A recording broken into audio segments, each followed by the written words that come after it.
Instituutiin saayinsii hawaa fi ji'oospaashaalii Itiyoophiyaa Yuunivarsiitii Saayinsii fi Teekinooloojii Adaamaa waliin waliigaltee tajaajila gorsaa mallatteessan.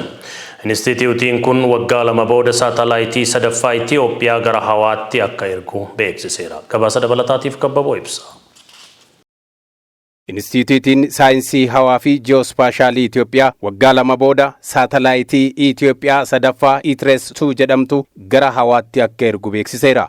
Adeemsa ijaarsa saatalaayitii kanarratti giddugalli qorannoo teekinooloojii hawaa Yuunivarsiitii Saayinsii fi Teekinooloojii Adaamaa tajaajila gorsaa kennuudhaaf waliigaltee mallatteessaniiru. Daayiriktarri olaanaan Instituutii Saayinsii hawaa fi ji'oospaashaalii Itiyoophiyaa Obbo Abdiisaa Ilmaa saatalaayitiin kun biyya alaatti akka oomishamu eeranii waliigalteen kun adeemsa oomisha saatalaayitii kanaa to'achuufi jedhan.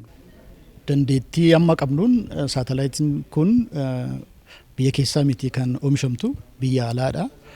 Maaliif humna nama qofa osoo hin ta'in gama kanaan infraastiraakcharis ni barbaada. Kanaaf yeroo ammaan kana caalbaasii baafnee kaampaaniin adda addaa itti hirmaatanii jiru. Caalbaasii sana kan moo erga addaan baasnee booddee biyya alaatti oomishamee gara sammiitti ergama jechuudha. Kana waliigalteen har'aas kan barbaachise Yuunivarsiitii Adaamaa akkasumas immoo dhaloonni isaanii Itoophiyaa ta'ee biyya alaa keessaa namoonni hojjetan jiru. Garee kana keessatti dabalamanii hojii kana sadarkaan ni hordofu jechuudha. Akka waliigaltee keenya xumuramuusaa akka gaaffii keenya deebisutti saatalaayitiin oomishamuusaa sadarkaan ni hordofu jechuudha. Waliigalteen kun kan barbaachises kanumaaf jechuudha. Saatalaayitii kanarraa odeeffannoowwan barbaachisan argachuu qofa otoo hin ta'in Itiyoophiyaan of dandeessee saatalaayitii garaagaraa oomishuudhaaf muuxannoo guddaatu irraa argamas jedhaniiru. Addunyaa kana naannaa lafa daawwachaa odeeffannoo gurtee gara seenterii keenyatti ergite jechuudha. Saatalaayitoonni teeknikalii wal fakkaataa kan ta'an jiru. Kanaaf isaan keessaa makamte jechuudha.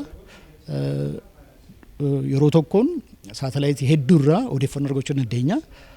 Haala kanaan dafnee waan odeeffannoo argannuuf hojii keenyaaf hojjechuudhaaf immoo nu gargaara jechuudha.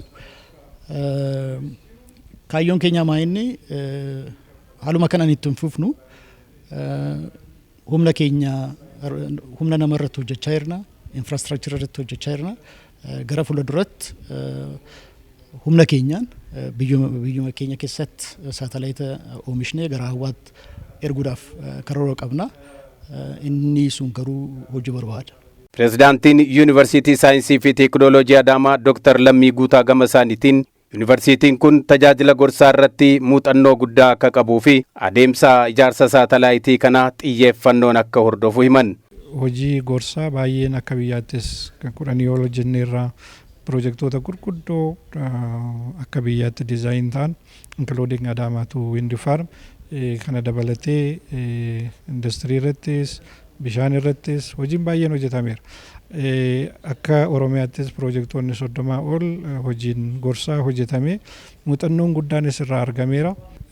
Saatalaayitii wajjin wal qabatee diroonii wajjin wal qabatee qorannoo gaggeessaa turre akka biyyaattis assaayimentiin nuu kennamee Center of Excellence'n keenya isa waan ta'eef kanaan dura irratti hundoofne namas leenjisaa turre namoonni leenjii fudhatanii barnoota isaaniis baratanii PhD'dhaanis fixanii dhufaa jiru. Hojiin guddaas nu birattis hojjetamaa ture. Kanaaf hojiin keenya inni guddaa fi inni calqabaa ta'u biid dookumentii warri caarbaasii kanarratti hirmaatu guutanii deebisan kan ivaaleet gochuudha.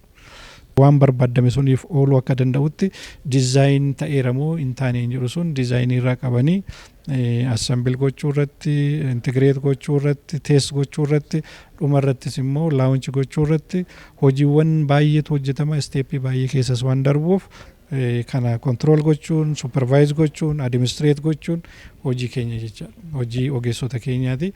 Akkaataa barbaadame suniin wanti barbaadame sun hojiirra ooluu akka danda'u gahee keenya bahuudhaaf agrimentii waliin mallatteessan.